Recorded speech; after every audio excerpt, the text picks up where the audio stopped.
Donc maintenant, j'ai mon image de capture à côté de mon image de boot. Là, vous vous souvenez, du coup, j'avais fait un snapshot juste avant juste après que la machine se soit arrêtée. Parce que, en fait, du coup, maintenant, on va faire le timing pour pouvoir correctement démarrer avec le PXE. Ouais. Donc, du coup, on va faire Power.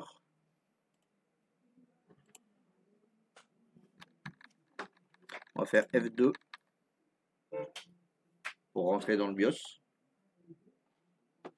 Et là, on va booter sur le EFI Network pour pouvoir lancer le PXE comme quand vous avez fait le WDS.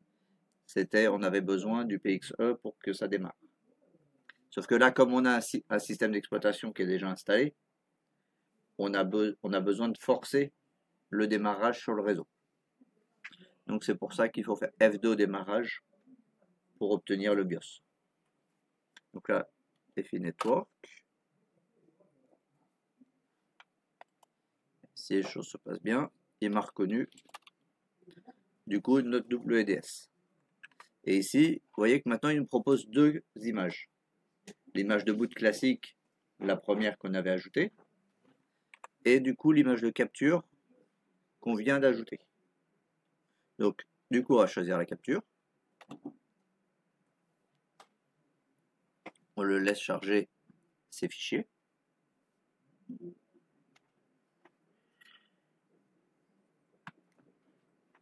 C'est plus ou moins rapide, ça dépend des moments. Là, je sais plus de la taille du fichier de capture.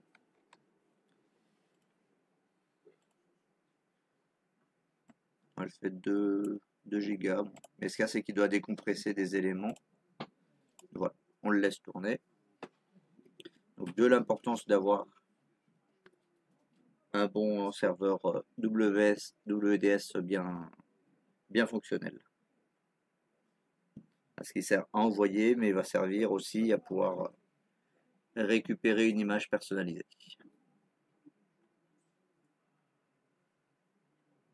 Voilà, là, ça arrive.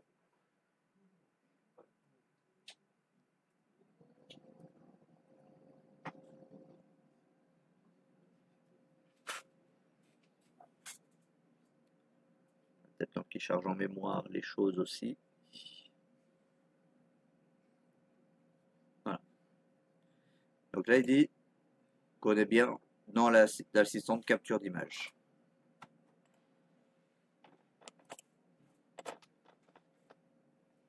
Alors,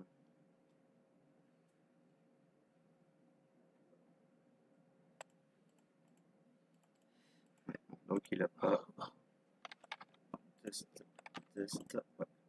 Voilà, donc là, du coup, comme les étapes ne se sont pas produites exactement comme prévu, j'ai fait le sysprep avec le out of the box experience, sauf qu'on voit qu'il a quand même pas tagué correctement le volume. Donc ici, si les choses s'étaient bien passées avec le sysprep, on aurait eu notre disque dur qui était affiché. Et derrière, ils auraient demandé où est-ce qu'on voulait enregistrer l'image WIM. Donc l'image WIM, en fait, par défaut, il faut l'enregistrer au minimum sur le disque dur sur lequel on veut faire la capture. Et en facultatif, il y a une option supplémentaire pour envoyer l'image directement à travers le réseau dans le serveur WDS. Mais ça, c'est facultatif. Par défaut, c'est au minimum sur le disque dur de la machine ou sur un disque dur externe. Parce que c'est plus stable.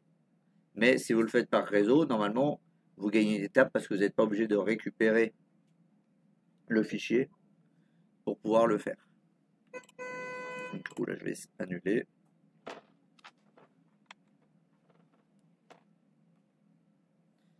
Et là, logiquement, si je refais ça, il va redémarrer du coup en Windows normal. Voilà. Mais en tout cas, si vous êtes arrivé sur l'écran de capture et tout, c'est que vous aviez bien fait les bonnes étapes et tout déjà au niveau du serveur WDS pour pouvoir rentrer les éléments. Après, je voulais juste vérifier un truc et en même temps je vais vous montrer. Parce que je vais quand même vérifier si ça vient pas à cause du fait qu'on soit sous un domaine. Normalement, ça devrait pas, il me semble que j'ai déjà fait, mais je vais quand même revérifier ça. Pourquoi je dis que ça peut venir peut-être du problème où on est à cause du domaine? C'est parce que quand on passe en mode audit, il active l'administrateur, le compte qui s'appelle administrateur, sur la machine locale. Sauf que comme on est en domaine, le domaine a aussi un compte administrateur qui s'appelle administrateur. Donc des fois, il peut y avoir un conflit entre les deux. Peut-être c'est le cas ici. Mais du coup, dans le même temps, je vais vous montrer comment pouvoir ressortir un ordinateur du domaine au besoin. Donc là, comme du coup, c'était la mode sortie de la boîte, du coup, il nous repose des questions classiques de Windows.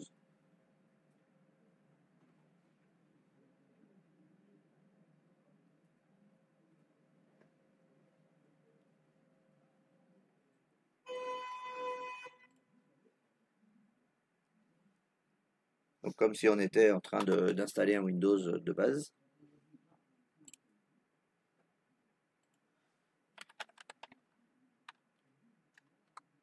Là, logiquement, admin, il devrait me dire qu'il existe déjà, puisque le compte que j'avais utilisé à la base, c'était le compte qui s'appelait admin. Donc comme il n'est pas supprimé, on va l'appeler admin 2.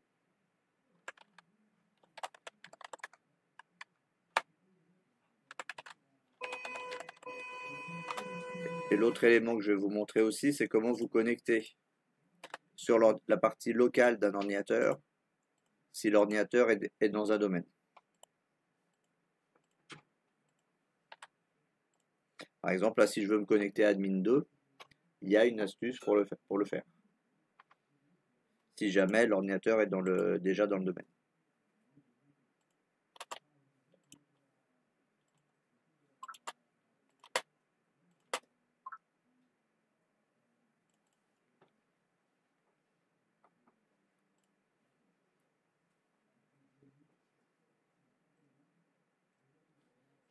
Donc là, il crée la session admin 2.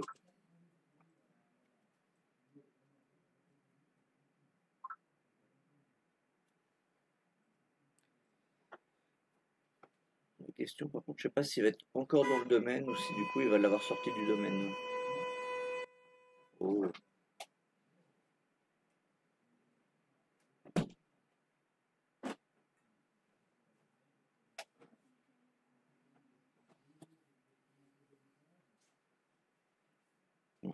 On va le laisser finir la session.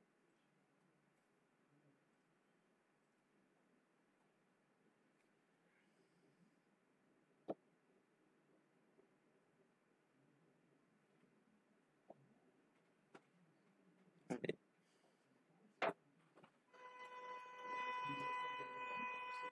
Donc là, c'est vraiment comme si on avait installé l'ordinateur de 0. Il refait toutes ses vérifications et tout. Il crée l'utilisateur.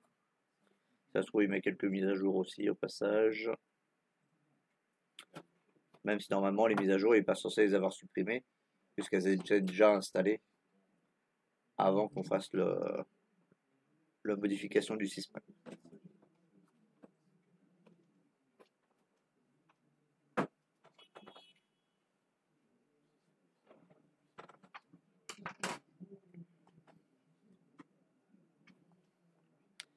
Allez.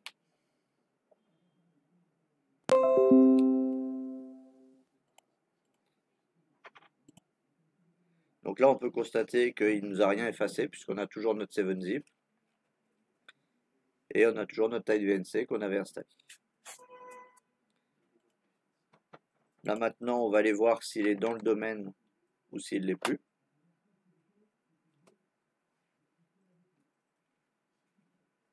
Donc on va renommer ce PC avancé.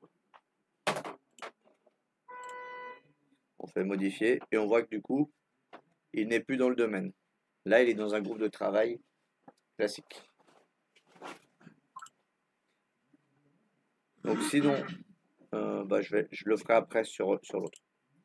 Donc là, on va réessayer du coup le sysprep maintenant qu'il n'est plus dans le domaine. On va voir si c'est ça qui a pu poser des problèmes. Hein? Ouais, là, il est dans le groupe de travail qui s'appelle Stade. Parce que par défaut, le groupe de travail s'appelle Workgroup. Mais dès qu'on est en mode groupe de travail, on n'est plus dans le domaine. Même si le groupe s'appelle Stade, il n'est plus dans le domaine. C'est vrai qu'en général, on a tendance à pas changer de toute façon le groupe de travail et à le laisser sur le regroupe par défaut, même si on n'est pas dans le domaine.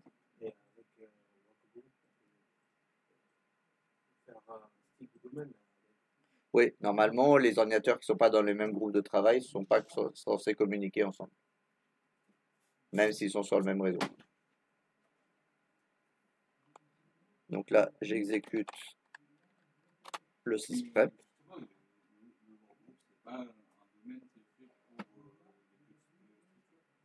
Si, en fait, c'est pas vraiment un domaine, c'est un groupe de travail, mais effectivement qui est normalement plus adapté aux petites structures. Mais tu peux avoir des grosses structures qui utilisent le workgroup quand même. Enfin, ou du moins un groupe de travail qui ne sont pas sous AD. Là, quand j'ai fait un stage, à un moment, on était passé, c'était la.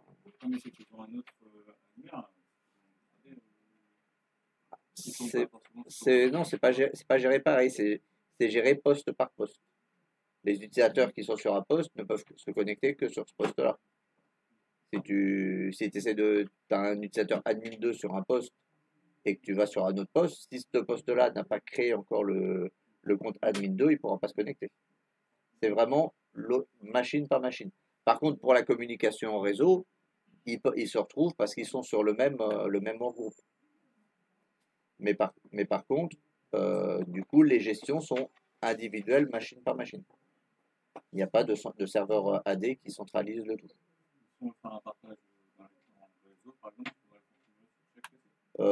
Non, tu peux pas. Oui, enfin, après, tu peux avoir un PC qui va faire le partage, comme on a fait, partager à tout le monde, et après, les gens vont le retrouver sur le réseau.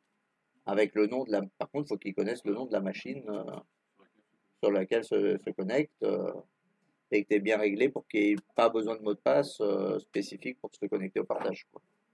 En fonction des personnes. Ouais. Donc on peut le faire quand même. Donc là, du coup, je vais réessayer le sysprep dans les bonnes étapes. Donc l'audit et redémarrer. Et j'ai pas refait de snapshot. Bon.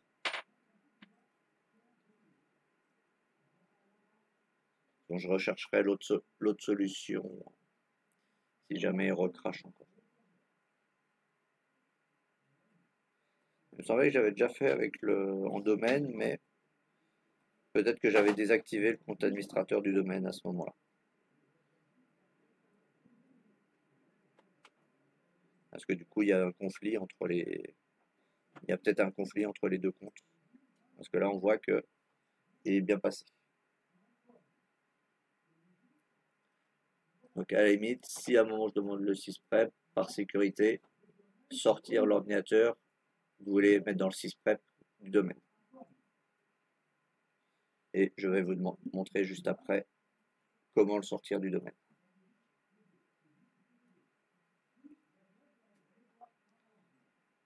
Je vais allumer la troisième machine qui, elle, est dans le domaine.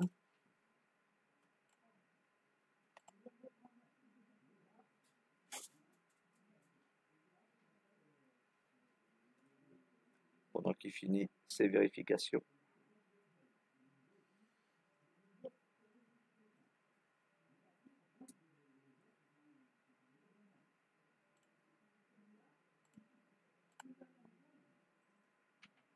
Voilà. Donc là, ici, on voit qu'on est bien dans le domaine, puisqu'il y a autre utilisateur. Maintenant, admettons qu'on veuille rentrer sur un compte local de l'ordinateur. Parce que il y a, pour une autre, il y a des documents qui étaient en local qu'on veut récupérer. Parce qu'on ne les avait pas récupérés avant qu'ils soient passés en domaine. On va dans autre utilisateur, on fait point anti-slash. Et ici, si vous voyez, il nous a mis maintenant connexion à Stan 1. Parce que c'est le nom du PC qu'il lui a donné. Au lieu du domaine. Avant, on était sur Stan. Voilà. Là, on est sur Stan. Et si on met le point anti-slash, on est sur Stan 1. Donc, on n'est plus sur un domaine. Enfin, on est sur le domaine, mais le domaine local. Donc, ici, je crois que j'avais mis admin.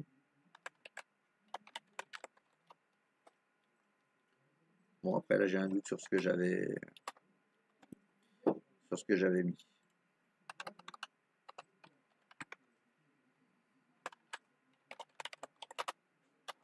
Oui, mais comme du coup il était fait, je suis pas sûr qu'il avait créé un autre utilisateur spécifique. Parce qu'il a été déployé directement à partir du WDS. Mais voilà, à retenir, si à un moment vous avez besoin de vous reconnecter du coup en local, vous pouvez le faire à une session locale.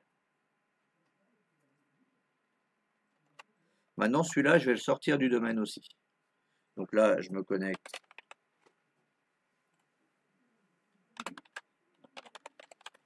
avec un utilisateur. Tant qu'à faire, autant prendre directement un utilisateur administrateur.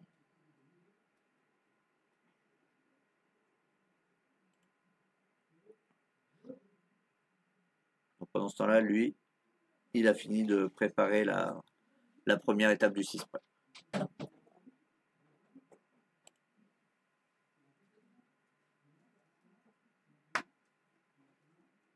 On va pas mélanger, on va déjà finir celui-là.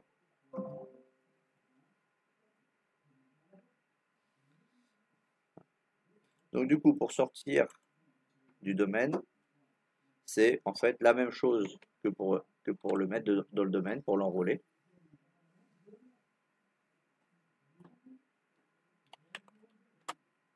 On va dans le nom.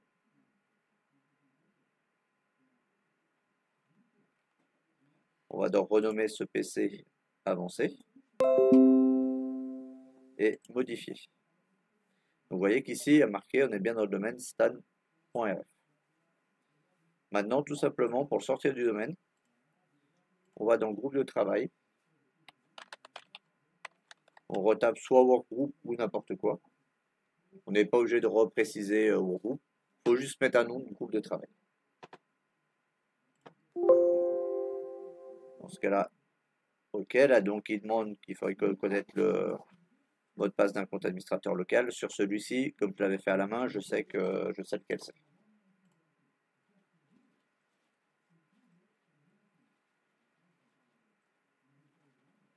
Et donc là, comme je suis administrateur, je suis déjà connecté à un compte admin du domaine, il ne m'a pas redemandé le mot de passe. Si vous êtes connecté à un compte qui n'est pas admin du domaine, il vous demandera les identifiants d'un administrateur du domaine pour pouvoir ressortir du domaine. Comme pour rentrer dans le domaine, tout le monde n'est pas habilité à faire sortir un ordinateur du domaine. Par contre, si vous devez déplacer du coup un ordinateur qui était sous le domaine et que vous allez le mettre sur un autre domaine parce que vous le déplacez de site ou quoi, et que ce serveur de contrôle de domaine ne connaît pas cet ordinateur-là, il faut toujours le sortir du domaine avant. Sinon, il n'arrivera pas à contacter le bon contrôleur de domaine et du coup, vous ne pourrez pas vous connecter à la machine. Donc, c'est important de sortir une machine du domaine avant de la déplacer vers un autre domaine.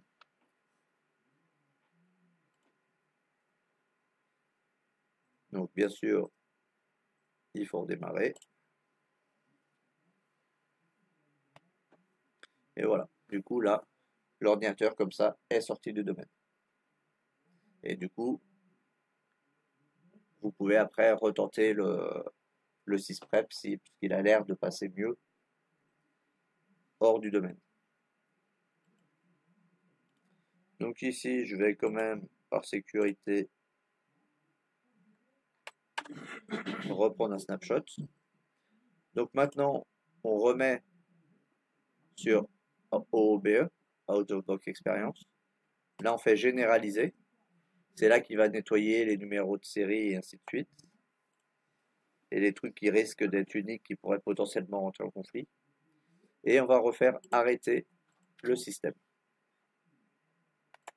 Et là, s'il ne nous fait pas d'erreur, quand on va relancer la capture, on va trouver du coup. Bon, bien sûr, il a fallu qu'il fasse une erreur. Donc, est-ce qu'elle est claire ou pas?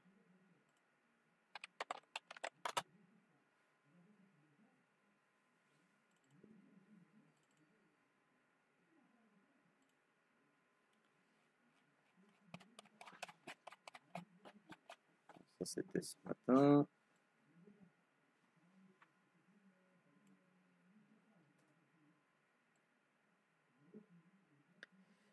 Apparemment, il a eu un problème de DLL qu'il n'a pas trouvé ou qu'il a mal lu. Ici, là, N error. Oui, c'est pas de DLL. Donc là, ça veut dire qu'il a eu des fichiers qu'il a mal lus. Et apparemment, il a eu d'autres erreurs aussi en validant le généralise. Mais là, c'est pas super clair pour dire pourquoi. Si apparemment il dit que là, il y a un problème avec le pack de langue de Microsoft. Et ça a pu aussi poser un problème. Ça, j'ai déjà eu. On va tenter sans la généralisation. Mais je vous dis, des fois, il a tendance à devenir un petit peu vieux, avoir des problèmes d'incompatibilité quand même, le sysprep. Donc, on le généralise. Là, il va passer. Mais est-ce qu'il va bien le reconnaître ou pas ce coup-là? Comme on est quand même passé par l'audit avant et juste qu'on n'a pas fait la généralise, peut-être que ce coup-là, il va vouloir. On va essayer. Sinon, on va pas perdre plus de temps et j'irai rechercher l'autre manière de le faire. Je la ferai la test.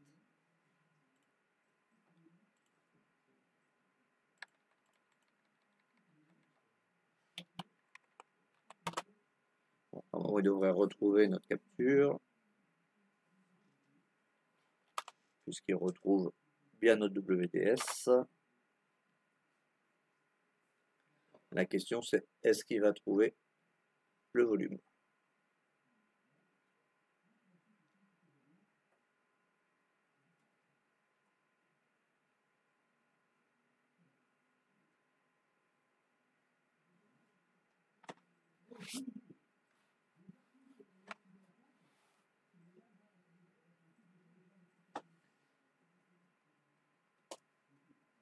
Là, jusqu'à présent, ça marche bien. Mais bon, ça marchait aussi tout à l'heure.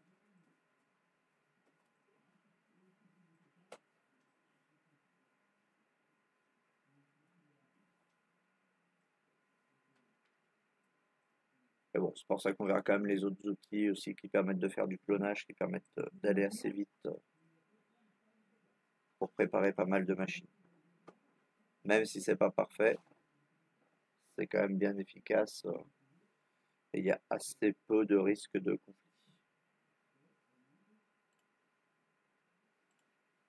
Non, du coup, comme ça n'a pas marché proprement, on voit toujours pas le volume. Bon, on va pas perdre plus de temps. De toute façon, je vous mettrai les docs. Mais voilà, une fois que vous êtes arrivé là, que vous avez choisi ces étapes et que ça s'est bien passé sans erreur, normalement, vous avez bien la bonne image à supprimer.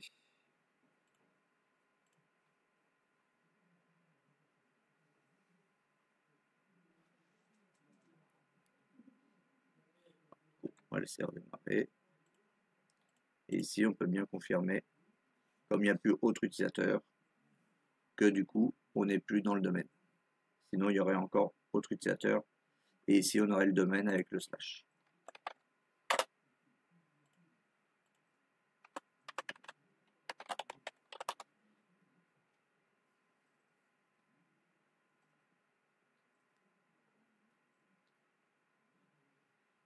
Voilà, du coup, si j'ai mis le bon mot de passe, on va voir qui se connaît.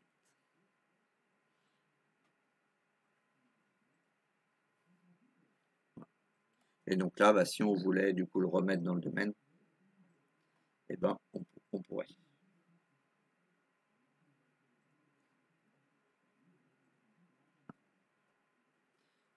Du coup, là, sur tout ce qu'on a vu ce matin et tout, est-ce qu'il y a des questions particulières et tout, là, des points que vous voulez revoir un petit peu?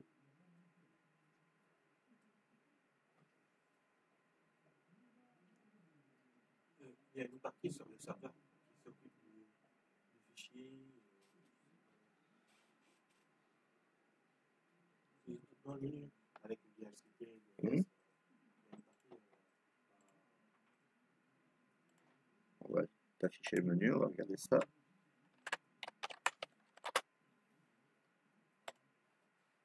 Donc, laquelle partie tu... service des fichiers. Service de fichier? Oui, on va le voir un petit peu plus tard, celui-là. Mais c'est ce qui va permettre de gérer notamment des partages. On va pouvoir retrouver les différents partages qui ont été faits, plus d'autres choses à peu avancer. Parce que ici, par exemple, on retrouve le ventre que j'ai partagé. Du coup, on peut rajouter des fichiers. On peut les rajouter à partir de là aussi, les partages. C'est une autre façon, mais on va y revenir un peu plus tard. Ça, c'est prévu, et parce que là, on va pouvoir déterminer des quotas, des dossiers de travail. ISSI, c'est un autre élément. Les poules de stockage aussi. Donc là, on peut voir les différents disques durs avec leur type de truc. Mais ça, on va y revenir un peu plus tard. Et un autre outil pour faire associer une base de données, un domaine, quelque chose comme ça. Pour associer une base de données à un domaine, une autre que l'AD, c'est ça que tu veux dire? Ouais. Bah après, ça faut que tu aies un. Bah, ça serait pas forcément directement lié à l'AD, mais après, tu peux utiliser Xampp pour générer une base de données, mais après, après, tu peux t'en servir dans des applications sans être forcément directement lié au domaine. Non, parce que parfois, il y a une base de données, par exemple, des accès associés avec le domaine. C'est-à-dire qu'ils rentrent dans Ah oui, leur domaine et il n'y bah a pas besoin de taper le mot de ça passe après, pour c'est ce qu'on appelle c'est Single Sign-On, SSO. Et effectivement, ça permet que plusieurs applications qui tournent sur ton serveur ou que tu dois te connecter, une fois que tu es connecté à ton compte AD, tu es automatiquement logué par les autres. Ça, effectivement, ça existe. Ça existe. J'avoue que personnellement, je ne l'ai pas spécialement mis en place, mais ça existe. Effectivement, je peux te confirmer. Après, est-ce que ça fonctionne avec une base de données externe à l'AD directement, ou est-ce que du coup c'est directement l'AD qui gère ça? À l'instant T, je peux pas te dire. Mais effectivement, je l'ai déjà vu en application.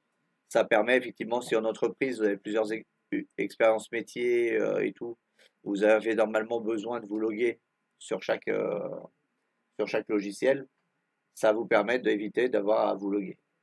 C'est un peu comme Windows, si vous connectez avec votre compte Microsoft, il vous demande si vous voulez rester connecté à l'intérieur de Windows.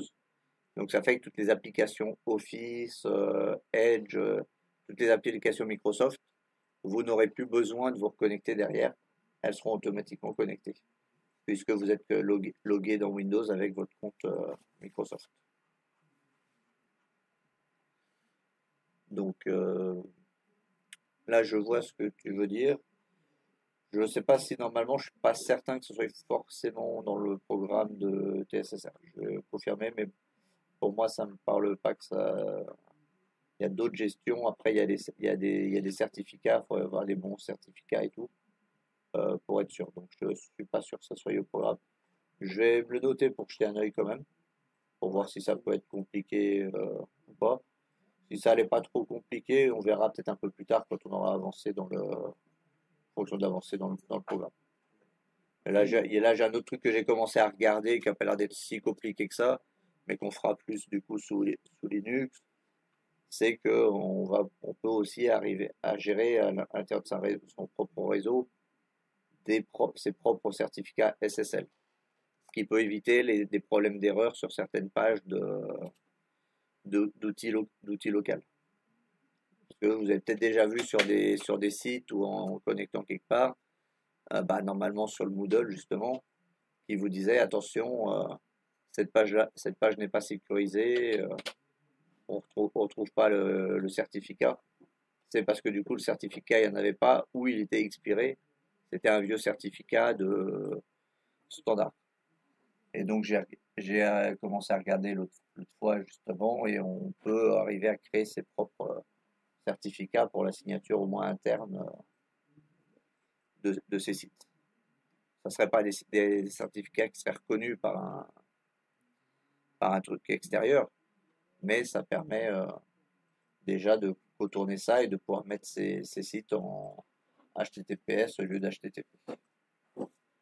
Mais bon, là, il faut que je regarde un petit peu d'abord pour confirmer, mais ça n'avait pas l'air d'être bien méchant. Il fallait juste connaître les quelques commandes. Hein? Possible. Après, n'hésitez pas à nous mettre des trucs sur le drive, même si c'est un programme. Oui, je vois, mais il faut juste que je les refasse, que je revérifie un peu ça. Il y a certains trucs des fois qui évoluent un petit peu. Il y a un truc que j'avais fait qui marchait sous Debian 11, mais qui marche plus sur Debian 12. Parce qu'il y a des points qui n'ont pas été mis en compatibilité, donc il faut que je le rectifie un petit peu.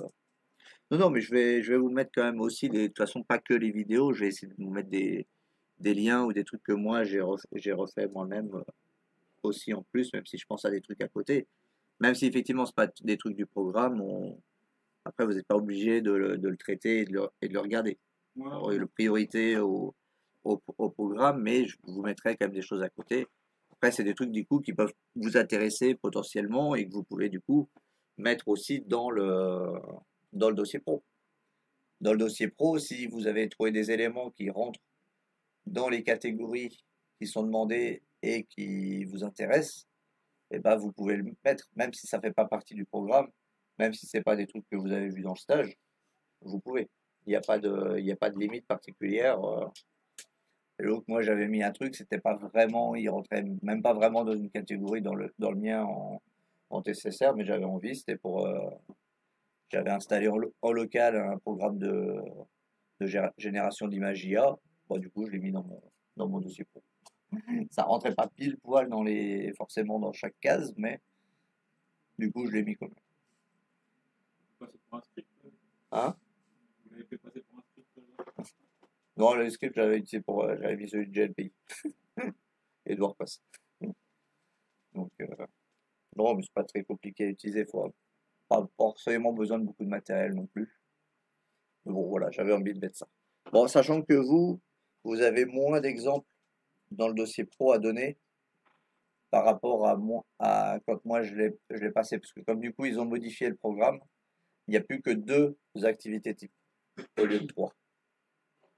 Donc ça fait que comme chaque activité type, c'est 3 exemples au maximum, du coup vous avez 6 exemples à fournir dans le dossier pro au total, au lieu de 9. Donc ça vous laisse du choix de quoi mettre dedans avec tout ce qu'on va voir dans le programme, plus ce que si vous trouvez des choses à côté qui vous intéressent et qui peuvent rentrer plus ou moins, vous pouvez le mettre aussi. Donc il y a largement l'embarras du choix. Donc oui, les disques, ça on va y revenir. On va y revenir après. Donc voilà, là on a quand même déjà rajouté quelques éléments à notre serveur. Donc là, juste quelques minutes. On va arrêter un petit peu la théorie et vous allez repasser sur de la pratique.